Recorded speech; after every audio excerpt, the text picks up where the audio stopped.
스바냐 1장 1절에서 13절. 아몬의 아들 유다 왕 요시아의 시대에 스바냐에게 임한 여호와의 말씀이라. 스바냐는 히스기야의 현손이요 아마리아의 정손이요 여다랴의 손자요 후시의 아들이었더라. 어, 오늘부터 스바냐를 묵상하게 되는데 5일간 묵상하게 됩니다. 그래서 음, 그렇게 양은 많지 않은데 스바냐서는 9년 전에 묵상을 했고 상당히 성경 중에서는 가장 긴 거는 미가서고 그다음에 스바냐 이렇게 인터벌이 길게 묵상을 했습니다. 그것은 누구 마음대로입니까? 매일 성경 편집자 마음대로인데 우리는 알 수 없어요.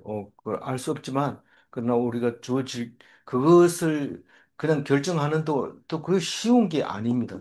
그래, 그런 거를 생각하면 무엇보다도 우리는 같은 날 같은 말씀을 묵상한다는 그 의미가 있는 거니까 하나님이 매일 성경을 통해서 어떻게 우리에게 일러주시든지 간에 우리는 그 말씀을 가지고 묵상해야 옳은 거다. 다른 말씀이라고 해서 특별히 우리에게 중요하고 또 선지서라고 해서 또 소선지서 해서 무시하고 이래서는 안 된다 하는 것을 우리는 잘 알고 있습니다.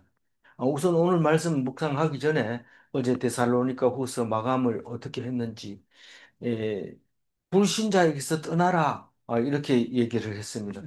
우리는 믿는 사람이 옆에 있으면 믿게 하려고 무척 애를 쓰고 온갖 공을 다 들이지만 하나님께서는 창세전부터 정해놓은 게 있기 때문에 너희들이 노력으로 믿게 하는 게 아니고 너희들 때문에 믿는 게 아니고 너희들은 내 말에만 순종하면 내가 너희를 이용해서 불신자들을 신자로 만들기도 하고 신자인 것처럼 보였지만 아니라는 것도 보여주고 그렇게 할 거다. 그 얘기를 이제 하시는 걸로 들었습니다. 그래서 이 말씀을 전도하는 사람이 믿는 사람, 그걸 받아들이는 사람을 딱 만나는 순간 영광이 됩니다. 말씀도 영광이고, 듣는 사람도 영광이고, 말씀을 전하는 사람도 영광이고, 그게 전도와 듣는 사람, 이 사람이 만났을 때 영광이 된다는 사실을 생각하면 우리는 뭘 해야 되는지 알고 있습니다. 죽으나 사나 말씀을 전도해야죠. 그, 우리는 성경을 읽어보면 내가 부당한 사람을 만났을 때 우리가 건짐을 받는 것은 내 실력이나 내 노력이나 내 힘이 있어서 건짐을 받는 것이 아니라 말씀에서 부당한 사람으로부터 건짐을 받게 되는 걸 알 수 있습니다. 왜 그러냐 이러니까 부당한 사람이 뭐 나를 죽여버린다 이러면 벌벌 떨고 살려주세요 이러지만 말씀을 있는 사람은 살려주세요 이 소리 안 합니다. 살려주세요 이러면은 자기 마음대로 할 수 있는 것처럼 죽여버리고 이러니까 그렇지만 뭐 살려달라 소리 안 하니까 또 쉽게 죽일 수도 있습니다. 그러나 그것은 하나님이 한다는 것을 믿고 있는 것이 하나님의 백성이죠. 그래서 음,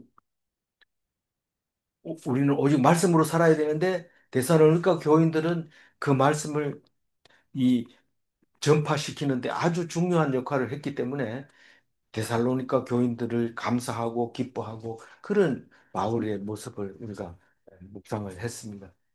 오늘 스바냐서는 어, 남유다가 멸망할 때쯤 말씀을 했습니다.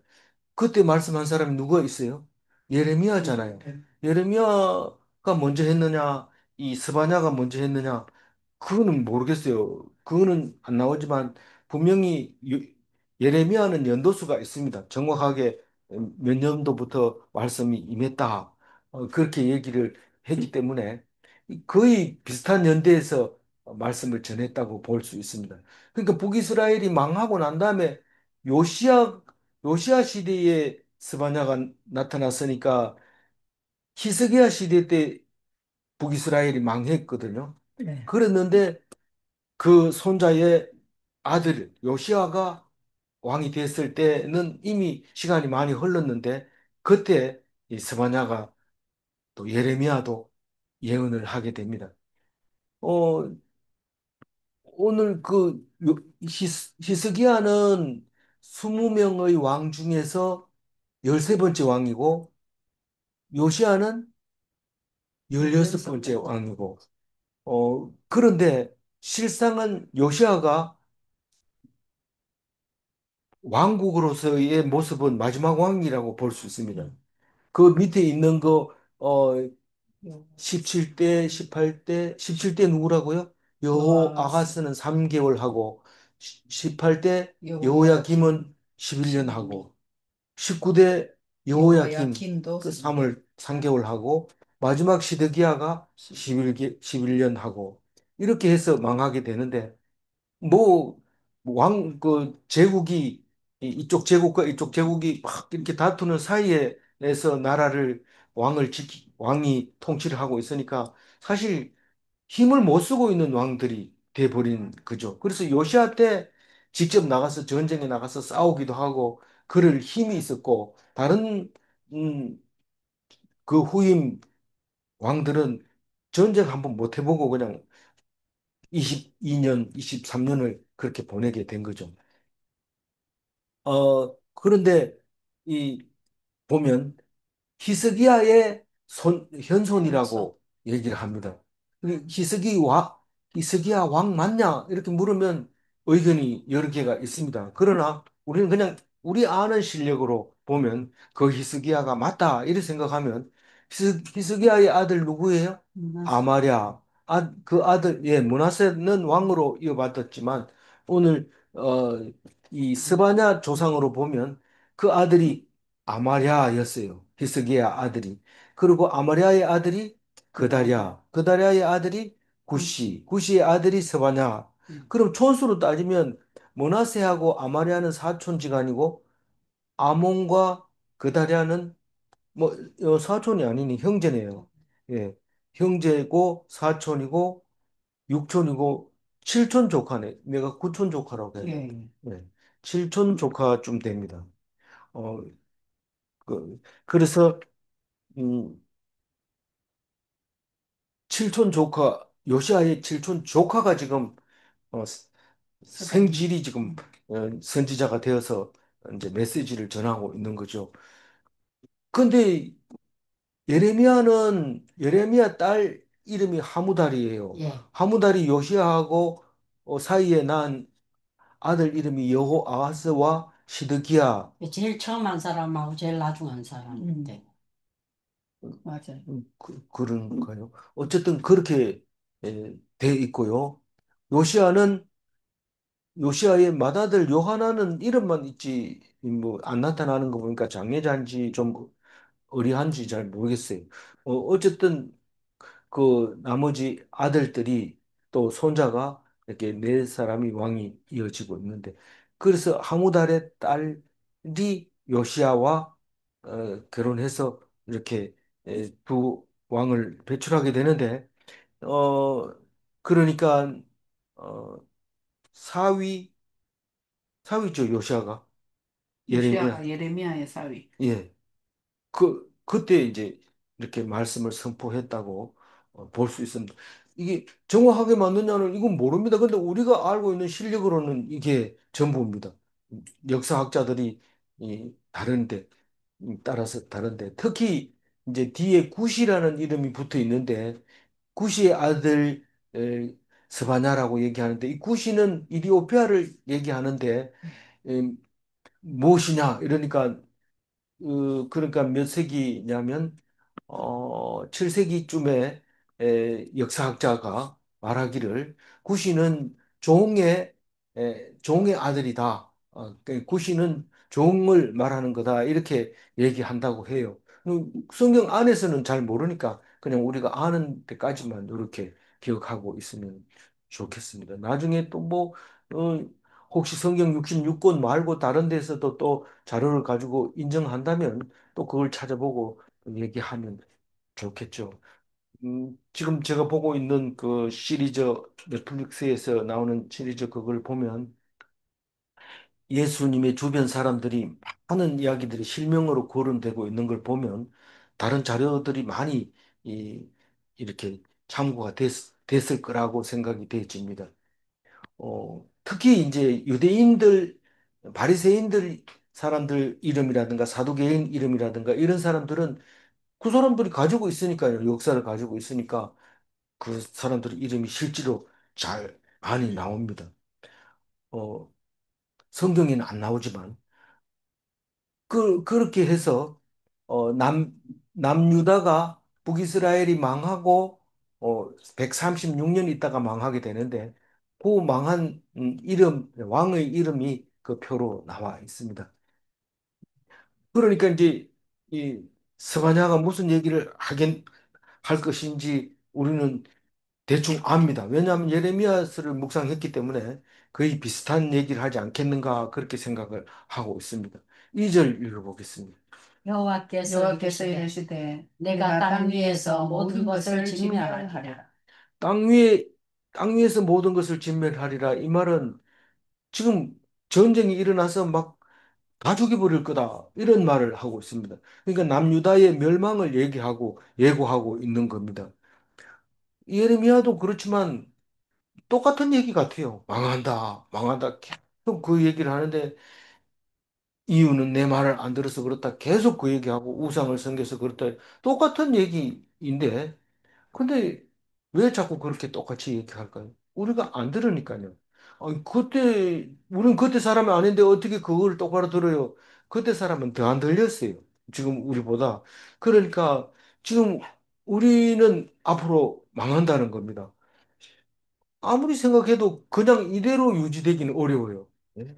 계속 만약에 이렇게 간다면 이렇게 갈 수가 없어요. 제일 큰 정세가 어떤 정세입니까? 제일 망할 수밖에 없는 정세가 뭡니까? 무상.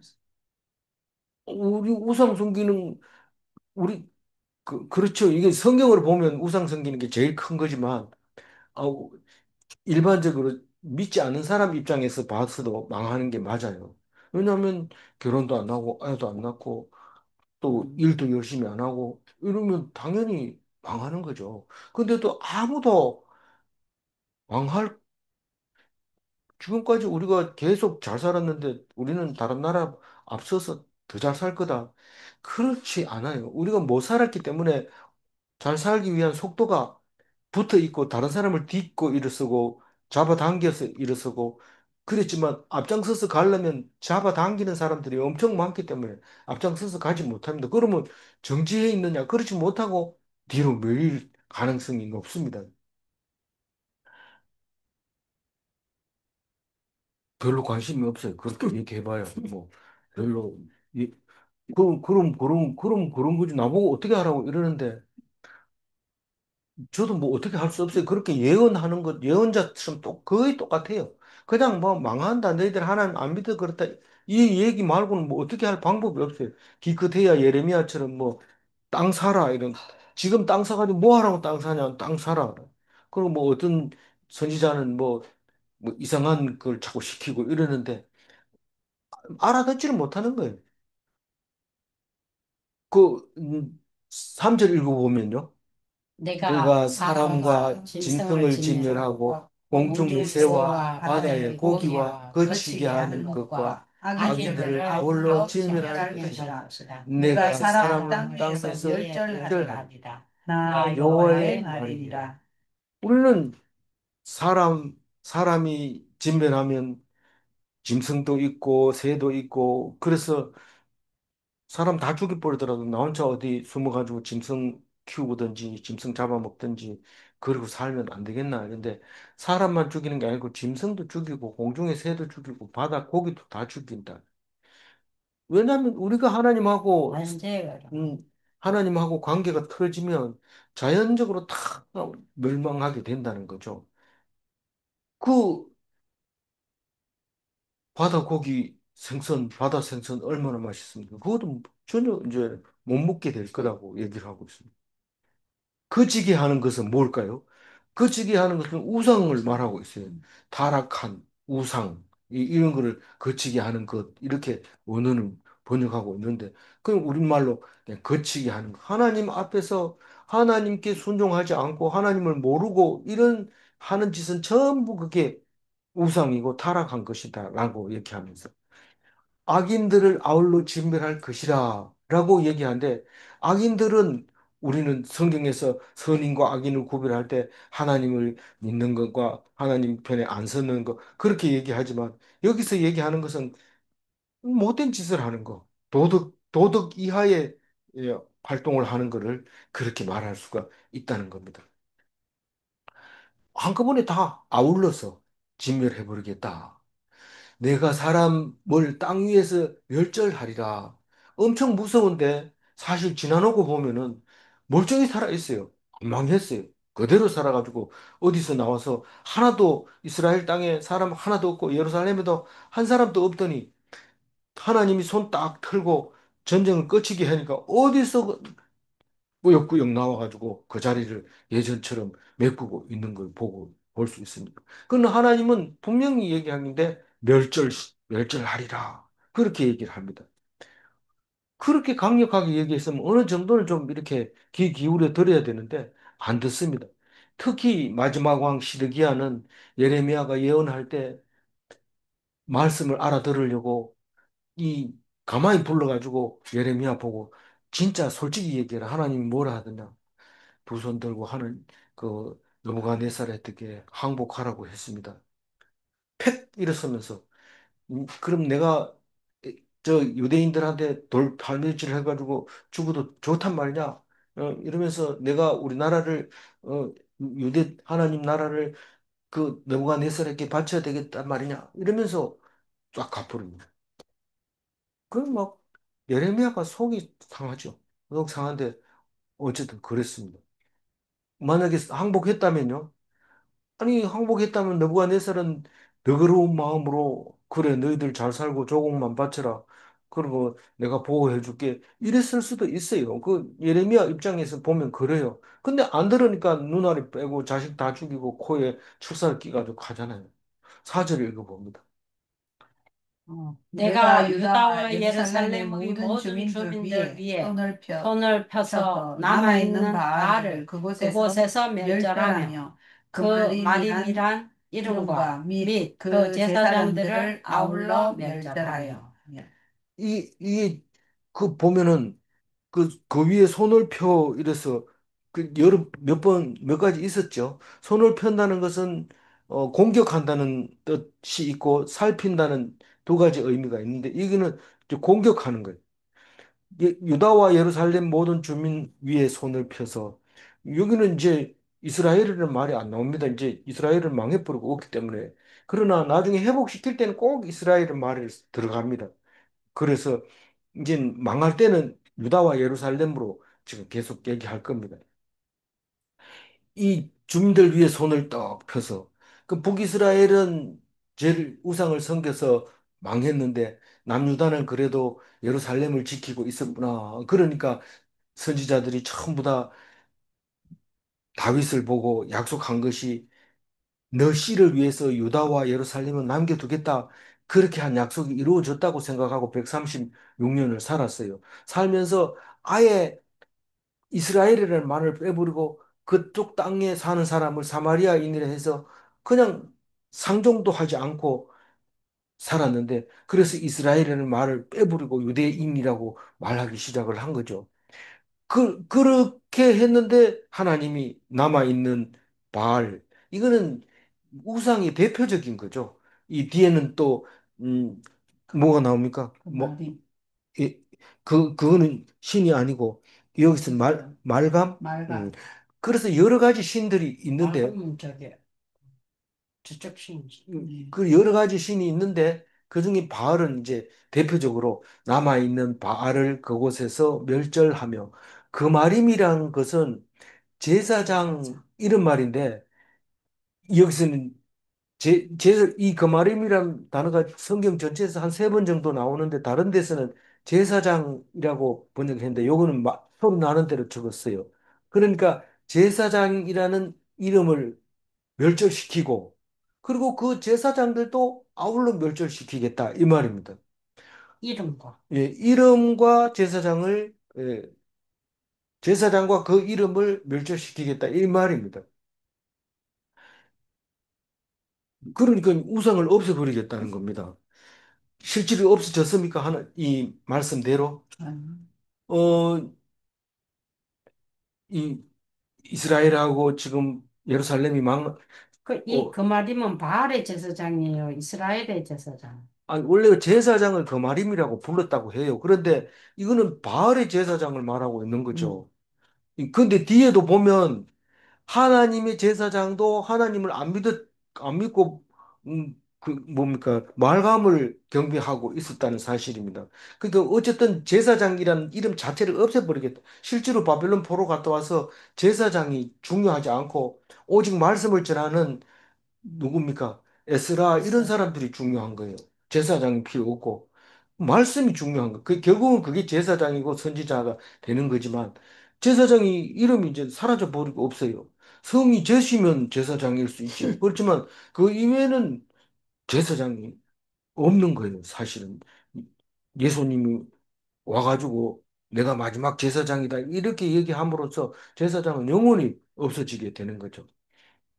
그래서 그래서 멸절하리라 이 말은 너희들 우상을 섬기고 있었으니까 망하게 되면 다시 돌아올 때는 제사장 필요 없고 말씀으로 가지고 돌아올 거다. 그 말을 얘기하고 있는 것 같아요. 실제로 그렇게 된 거예요. 5절 읽어볼까요? 또 지붕에서 하늘의 별들에게 경배하는 자들과 경배하며 여호와께 맹세하면서 말감을 가리켜 맹세하는 자들과 그 지붕 위에서 하늘의 무별에게 경배하는 자들 이러면 뭘 얘기를 하고 지붕이 중요한 건지 무별이 중요한 건지 경배하는 게 중요한 건지 잘 모르는데 어쨌든 이게 지금 1월 성신 숭배자들을 지금 멸망시키겠다 이런 말입니다. 1월 성신을 어디서 지키는데요? 지붕 위에서 보통 한다. 왜냐하면 지붕 위에서는 하늘이 잘 보이니까 거기다 제단을 채워놓고 달이 뜰 때 북두칠성이 뜰 때 그 앞에서 제물을 바쳤던 그런 사람들을 표현하기를 그렇게 지붕에서 하늘의 무별에게 경배하는 자. 그냥 뭐 골방에 앉아가지고 무별을 경배하는 자는 없습니까?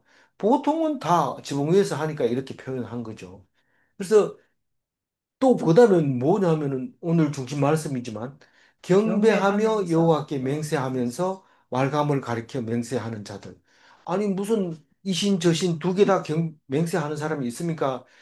그런데 이 사람들은 그렇게 안 하고 하나님이라고 하면서 하나님 앞에서 제물을 드리면서 하나님 앞에 맹세하는 겁니다. 이게 현재 그대로 있는 거예요. 예수님 시대나 이때나 그 전에 모세 광야 시대 때나 똑같습니다. 하나도 안 틀립니다. 왜 안 틀려? 그때는 하나님이 직접 얘기했잖아. 지금도 얘기하고 있습니다. 예수님이 왔을 때 막 병 막 고치고 이랬잖아. 내가 그때 있었으면 예수님이 고쳤으면 나았을 거 아니야. 이런데 예수님이 다 안 고쳐줍니다.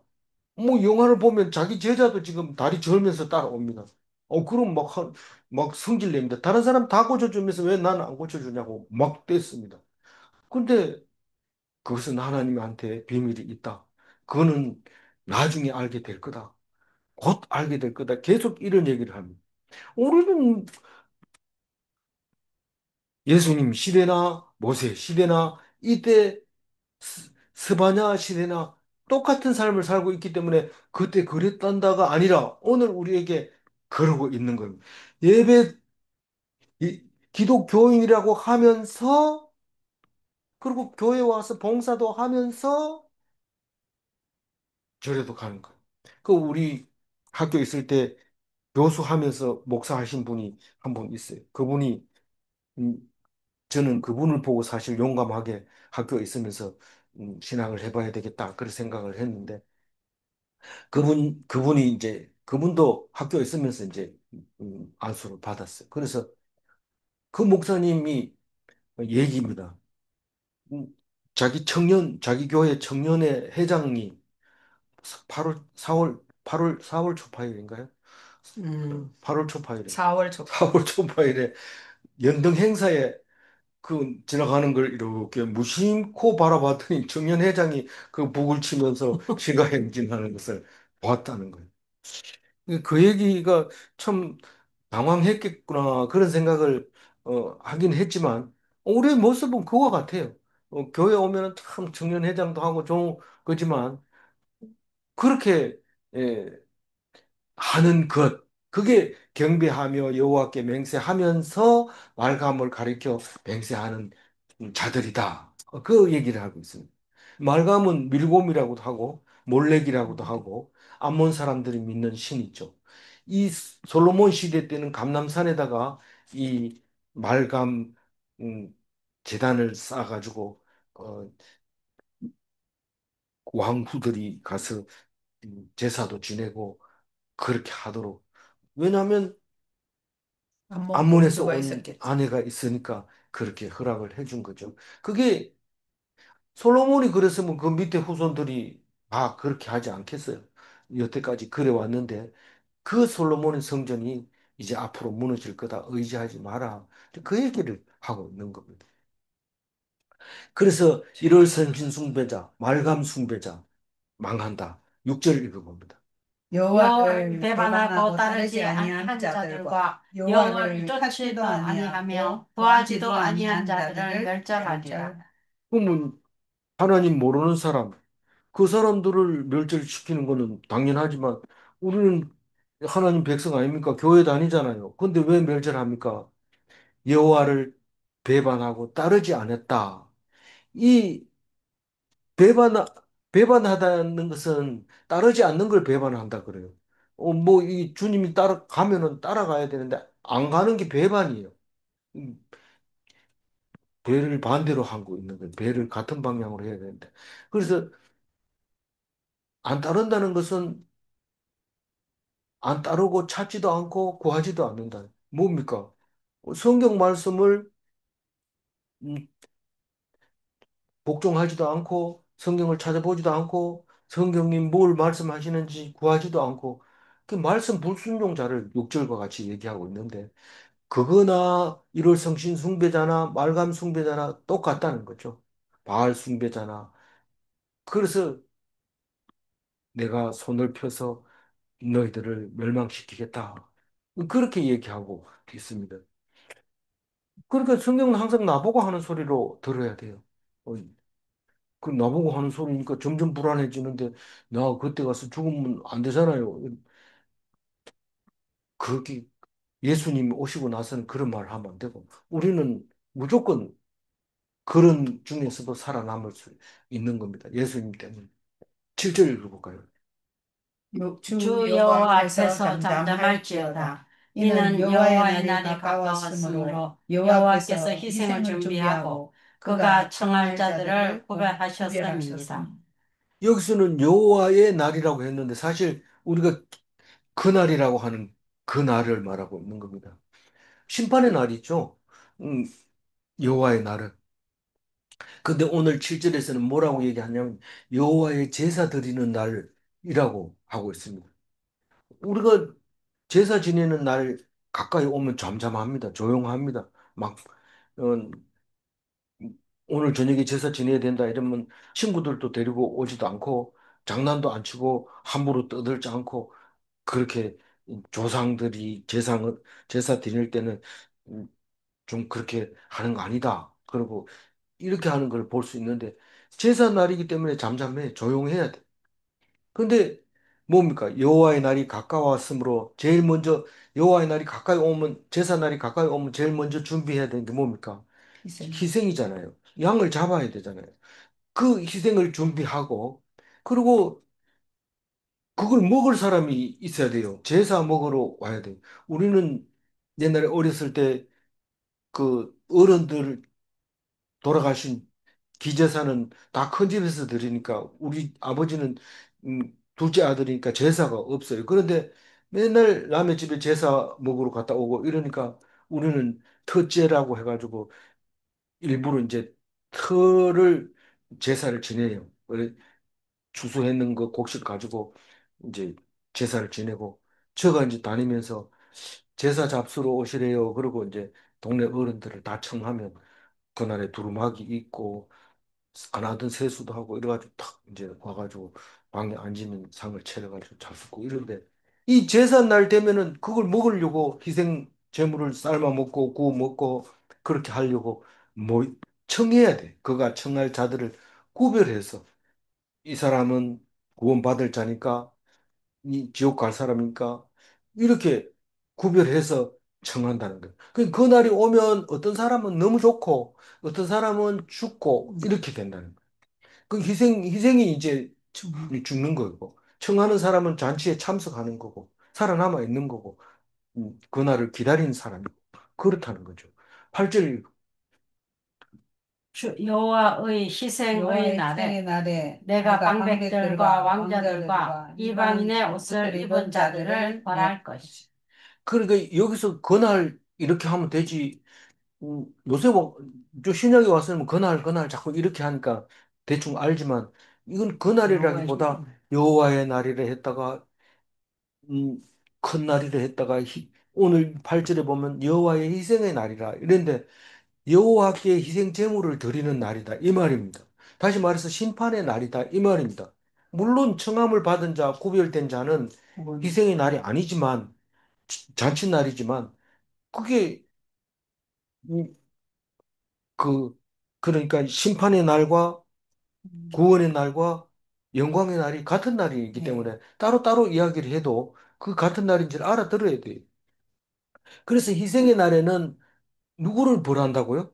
방백들과 왕자들과 이방인의 옷을 입은 자들을 벌할 것이며 이 그 방백들의 옷을 입는다, 왕자들의 옷을 입는다. 물론 왕족이니까 그렇게 입겠지만 어 이게 우상을 섬기는 사람들이 표가 나는 거예요. 옷 입은 거 보면 아 이건 하나님의 백성이 아니구나 하는 것이 옷을 입으면 표가 나는. 그 우상을 섬기는 자인지 이방인의 옷을 입고 왕자들의 옷을 입고 방백들의 옷을 입은 사람들은 하나님을 안 믿고 세상 권력을 믿고 그러면서 결국은 그날에 죽는다는 거예요. 방백도 죽고 왕자도 죽고 이 우상 숭배하는 복장을 한 사람들은 다 죽여버리겠다. 그 얘기를 하고 있는 것 같아요. 구절 읽어볼까요? 그날에 문턱을 뛰어넘어서 포악과 거짓을 자기 주인의 집에 채운 자들을 내가 벌하리라. 이렇게 하는 폼은 이제 자겠다는 폼. 목이 무거우니까 이렇게 바치겠다는 거. 어? 예, 인내하고 힘을 얻으시기 바랍니다. 예, 감사합니다. 이 문턱을 뛰어넘는 포악한 거짓은 포악과 거짓이 중요한 단어입니까? 문턱을 뛰어넘는 게 중요한 단어입니까? 모르죠. 모르지만 하여튼 그날에 문턱을 넘어서 포악한 짓을 했다는 건 문턱을 안 밟고 넘었다는 뜻이 이게 자세히 읽어보면 보통은 문지방을 밟고 넘지만 이때는 문턱을 뛰어넘는 것은 왜 그래요? 그때 그 저 문턱에 거기 그 해가 그런 거 아닙니까? 예, 블레셋에 그때 블레셋이 그 하나님 계를 갖다 놨는데 그 문턱에 턱 예, 우상이 넘어져 있으니까. 넘어져 있었으니까 그걸 문턱을 안 네, 밟았다고 네. 이제 그렇게 표현하고 있는데 다시 말해서 문턱을 안 밟는 것은 알숭배자. 예, 바알 숭배자들이라고 하는 표현입니다. 우상 숭배자들의 표현을 이 우상 숭배자들이 부지런했다는 거예요? 안 부지런했다는 거예요? 부지런했다. 얼마나 부지런해가지고 밟지도 안 하고 뛰어넘었어. 문지방이 있으면 그냥 뛰어넘어가지고 아주 죽이고 거짓하고 또 넘어가가지고 거짓말하고 이쪽에 가서 죽이고 이쪽 뛰어서 거짓말하고 이런 사람들이 그렇게 빼앗은 거 그렇게 벌은 돈 그거를 어떻게 했어요? 자기의 집에 주인의 집에 채웠단 말이에요. 계속 가서 이 일벌이 꿀물어 오는 거나 마찬가지입니다. 그냥 막 필요도 없는 거 막 물어옵니다. 그럼 누가 좋아요? 양봉업자가 좋죠. 뭐 꿀을 자꾸 불어오고 그렇지만 그런 사람은 포악과 거짓을 물어와서 네, 집에 망했죠. 그렇죠. 그러면 이제 하나님 그냥 안 놔두는데 그날에 이제 희생 제물로 그걸 사용하는 거예요. 우리는 양을 희생 제물로 삼지만 사실은 양이 죄가 하나도 없고 흠이 없어야 죽이잖아요. 네. 우리 죄를 그다 뒤집어 씌워가지고. 그런데 자기 죄로 죽는 것도 희생이라고 얘기를 하고 있어요. 그 희생이라는 말은 안 맞지만은 제물로 삼겠다는 거. 네가 죄가 있으니 죽여서 내가 하나님 앞에 드리겠다는 거죠. 원래는 죄가 없는 게 희생이 되는 거지. 죄가 있는데 죽이면 자기 죄로 죽는 거잖아요. 그래서 흠이 있는지 없는지 제사장이 꼼꼼히 따져보고 흠이 없는 어린 양이라야 죄가 없다. 그래서 네 죄를 위해서 받아주는 거죠. 근데 이거는 우상 섬기는 사람들은 죽여가지고 그걸 그냥 하나님 앞에 태워드리는 거죠. 그런 날을 하나님의 날이고 하나님의 여호와의 희생의 날이라고 말하고 있습니다. 10절 읽음. 나 여호와가 나 말하노라. 여호와가 말하노라. 그날에 그날에 어문에서는 부르짖는 소리가, 제2구역에서는 제2구역에서는 울음소리가, 음소리가, 작은 작은 산들에서는 산들에서는 무너지는 소리가 무너지는 소리가 일어나리라. 있다. 우리는 이런 그 말씀을 읽을 때 어문이라는 것을 설명해 준 책이 없을까? 제2구역에 대해서 설명해 준 게 없을까? 이렇게 궁금하게 되지만 성경은 다 설명을 못 합니다. 그러다 보니까 오히려 어문이 뭔지를 여기서 찾아야 되는데 이 어문은 북쪽문이고 어문이라고 말 안 쓸 때는 그 뭐라고 했대요? 담에색 문이라고 했어요. 북쪽 문인데 어문은 고기 어자를 써가지고 고기 장사가 거기서 생선 장사가 거기서 생선을 팔았던 것 같아요. 양들을 파는 데는 양의 문이 또 따로 있고 또 군인들이 다니는 데는 영문이라 해가지고 따로 있고 뭐 그리 이름을 붙이면 났기 때문에 사실 예루살렘 성은 오래됐기 때문에 문 이름이 엄청 많습니다. 그래서 어떤 거는 뭐 구석에 있는 문도 있고 뭐 여러 가지가 있어요. 근데 그 왜 어문에서 부르짖는 소리가 나요? 장사 이제 못하게 되니까요. 왜 북쪽 문에서 특히 그런 일이 일어나요? 북쪽에서 쳐들어오니까요. 제일 먼저 거기서 죽는 소리가 나는 거예요. 이 고기 팔라고 이렇게 만들어 놨는데 그 좌판대를 막 그냥 발로 밟아버리고 사람 살려 이런 소리 막 나는 거죠. 그날이 되면. 제2구역은 뭐냐면은 성전 서쪽에 있는 좀 지대가 낮은 지역인데 그 중에서 가장 발달한 뭐 신촌이라든가 새마을이라든가 뭐 이런 신자가 붙어 있는 동네 이름이 제2구역이에요. 우리가 위성도시 뭐 이렇게 말할 수 있는데 우리 서울 위성도시는 인천이지만 이제 인천이 커서 위성도시를 안 하고 인천에 뭐 위성도시가 뭐 저기 우리 준하 사는데 뭐 그런 데 위성 도시 예 시흥 이런 데가 이제 위성 도시가 되는데 제2구역이 그런 뜻으로 발전한 곳에서 울음소리가 나는 거지 아무도 없고 혼자 사는데 울음소리 혼자 소리 질러 봐야 아무도 안 듣습니다. 그렇게 잘 살고 있는 동네가 울음소리가 나고 작은 산에서는 무너지는 소리가 일어나리라. 이게 뭔 말이에요? 작은 산들은 큰 언덕을 말하고 있는 거예요. 큰 언덕에 뭐가 있어요? 항상 우상을 거기다 놔두고 음, 뭐 떡을 올려놓고 거기다가 뭐 향을 피워놓고 제단 위에다가 그려놓고 항상 피우고 냄새 나고 뭐 그런 우상 섬기는 산 조금만 높으면 그렇게 해놨어요. 거기서 무너지는 소리, 뭐가 신당이 무너지는 소리가 일어날 거다. 그 얘기를 하고 있습니다. 이 쭉 같은 얘기죠. 11절 읽어볼까요? 막데스 막베스 주민들아, 주민들아 너희는 너희는 풀피 그 울라. 가나안 가나안 백성이 백성이 다 다 패망하고 패망하고 은을 그 거래하는 은을 자들이 거래하는 끊어졌으니 자들이 끊어졌어. 거기 그 미국에 가서 우리가 거기 아니 그리스에서 나온 그리스의 시장을 뭐라고 아고라. 아고라라고 그러는데 이 아고라와 같은 거예요. 어디가 막데스. 막데스가 예. 막데스가 아고라 사람들 그 장사한 그 시장이죠. 여기서는 뭐 가죽 팔고 여기서는 신발 팔고 그렇게 구역이 있어가지고 거기서만 장사가 일어나는데 터키도 아쿠라. 왜 거기서 슬피 울까? 장사를 장사를 못한. 끝났어요. 지금 폐망하면은 상거래가 이제 완전히 파괴돼. 응 받았는 거 이거 종이 쪽이 돼버리고 또 뭐예요? 내가 납품해줄게. 그 납품도 뭐 안 받아주고 이는 망했다 이제 다. 그 그때가 되면 그래 된다는 거예요. 그 맨날 계약서 쓰고 이랬는데 그때 가면 그 종이가 돼버린다. 가나안 백성이 다 패망했다. 이 말이 뭔 말입니까? 그 이제 모압, 암몬, 뭐 저기 에돔, 블레셋 또 뭐 있어요. 뭐 이 사람들이 다 이제 패망해 버리니까 그걸 가나안 백성이라고. 바벨론 쳐들어와서 다 점령하는 거죠. 은을 거래하는 자들이 끊어졌음이라. 은을 거래한다는 게 뭡니까? 상거래가 끊어졌다는 거. 돈이 종이 쪽지가 돼버렸다는 거죠. 이 12절. 그때 내가 내가 예루살렘에서 예루살렘에서 찌꺼기 찌꺼기 같이 같이 가라앉았어. 가라앉아서 마음속에 뜻으로 마음뜻으로 이르기를 이르기를 여호와께서는 여호와께서도 복도 내리지 아니하시며 화도 내리지 아니하시리라 하는 자들을 등불로 두루 찾아 벌하리니.